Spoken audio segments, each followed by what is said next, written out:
नमस्कार दोस्तों, आज हम भारत और फ्रांस के बीच हुए ऐतिहासिक समझौतों और उनके दूरगामी प्रभावों पर गहराई से चर्चा करेंगे।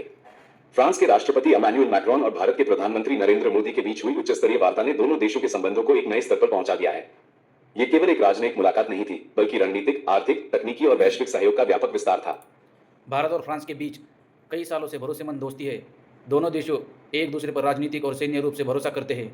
आज की दुनिया में जब देशों के बीच तनाव बढ़ रहा है, ऐसे समय में यह साझेदारी भारत के लिए एक महत्वपूर्ण है। फ्रांस यूरोप की बड़ी ताकत है, इसलिए इसके साथ मजबूत रिश्ता भारत को एक वैश्विक स्तर पर मजबूती प्रदान करता है।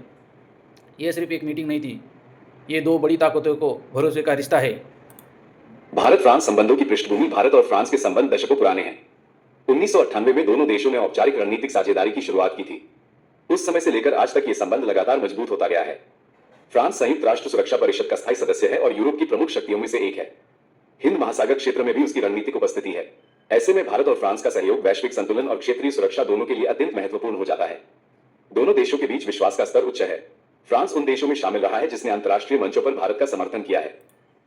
भारत अपनी सेना आधुनिक बनाना चाहता है। राफेल जैसे अत्याधुनिक लड़ाकू विमान भारत की वायुसेना को मजबूत करेंगे। अब सिर्फ खरीद नहीं, बल्कि भारत में निर्माण भी होगा, यानी मेक इन इंडिया को बढ़ावा मिलेगा। इससे हमारी सेना की ताकत और आत्मनिर्भरता दोनों बढ़ेगी। अब भारत सिर्फ हथियार खरीदेगा नहीं, बल्कि बनाएगा भी। रक्षा क्षेत्र में ऐतिहासिक निर्णय राफेल लड़ाकू विमान समझौता। भारत और फ्रांस के बीच 114 नए Rafale multi role fighter jets को लेकर महत्वपूर्ण सहमति बनी है। इस समझौते की मुख्य बातें: कुल 114 विमान भारत को मिलेंगे। इनमें से अधिकांश का निर्माण भारत में होगा। तकनीकी हस्तांतरण की व्यवस्था, भारतीय रक्षा उद्योग को मजबूती। राफेल विमान आधुनिक युद्ध तकनीक से लैस हैं। इनकी विशेषताएं: उन्नत रडार प्रणाली, लंबी दूरी की मिसाइल क्षमता, electronic warfare system, multi role operation की क्षमता। इससे भारतीय वायुसेना की ताकत में उल्लेखनीय वृद्धि होगी और चीन पाकिस्तान जैसी चुनौतियों के सामने संतुलन मजबूत होगा। आधुनिक युद्ध में सटीक निशाना लगाने वाले हथियार जरूरी होते हैं। फ्रांस की तकनीक और भारत की उत्पादन क्षमता मिलकर मजबूत रक्षा सिस्टम तैयार करेगी। इससे विदेशी निर्भरता कम होगी। अब हम सिर्फ ग्राहक नहीं रहे, बल्कि निर्माता बनेंगे। हैमर मिसाइल का संयुक्त उत्पादन। भारत में हैमर प्रिसिजन गाइडेड हथियार का संयुक्त उत्पादन करने पर सहमति बनी है।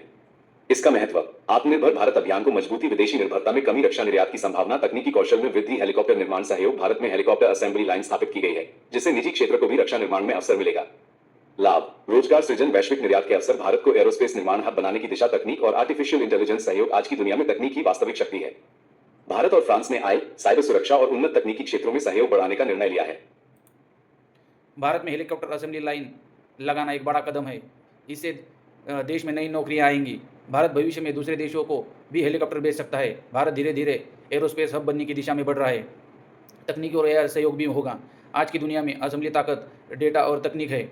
भारत फ्रांस मिलकर आर्टिफिशियल इंटेलिजेंस पर काम करेंगे। साइबर सुरक्षा, रक्षा तकनीक और डिजिटल सिस्टम में सहयोग बढ़ेगा। इससे भारत की डिजिटल ताकत और बढ़ेगी। भविष्य की लड़ाइयाँ बंदूक से नहीं, तकनीक से लड़ी जाएगी और भारत उसी दिशा में आगे बढ़ रहा है। मुख्य क्षेत्र: रक्षा, आई, साइबर सुरक्षा, health technology, quantum computing, data प्रबंधन। इस सहयोग से भारत डिजिटल अर्थव्यवस्था में मजबूत स्थिति हासिल कर सकता है। आई आधारित रक्षा प्रणाली भविष्य के युद्धों की दिशा तय करेगी, इसलिए ये साझेदारी रणनीतिक रूप से अत्यंत महत्वपूर्ण है। ऊर्जा सहयोग, सौर ऊर्जा। भारत और फ्रांस स्वच्छ ऊर्जा के क्षेत्र में सहयोग बढ़ा रहे हैं। सौर ऊर्जा उत्पादन और तकनीकी आदान प्रदान पर विशेष जोर है। परमाणु ऊर्जा: फ्रांस परमाणु ऊर्जा तकनीक में अग्रणी है। भारत की ऊर्जा आवश्यकताएं तेजी से बढ़ रही हैं। ऐसे में न्यूक्लियर ऊर्जा सहयोग भारत की ऊर्जा सुरक्षा को मजबूत कर सकता है।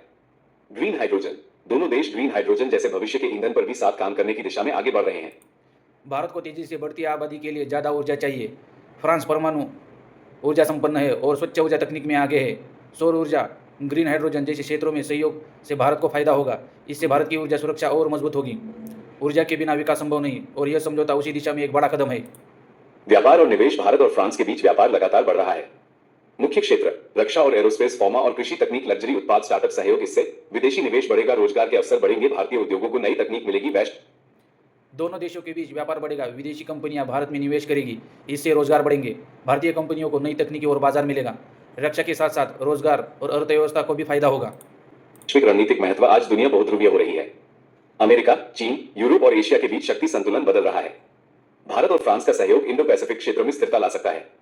मुख्य सहयोग क्षेत्र: समुद्री सुरक्षा, आतंकवाद विरोधी रणनीति, अंतर्राष्ट्रीय नियम आधारित व्यवस्था, संयुक्त सैन्य अभ्यास। फ्रांस ने कई अवसरों पर संयुक्त राष्ट्र में भारत का समर्थन किया है।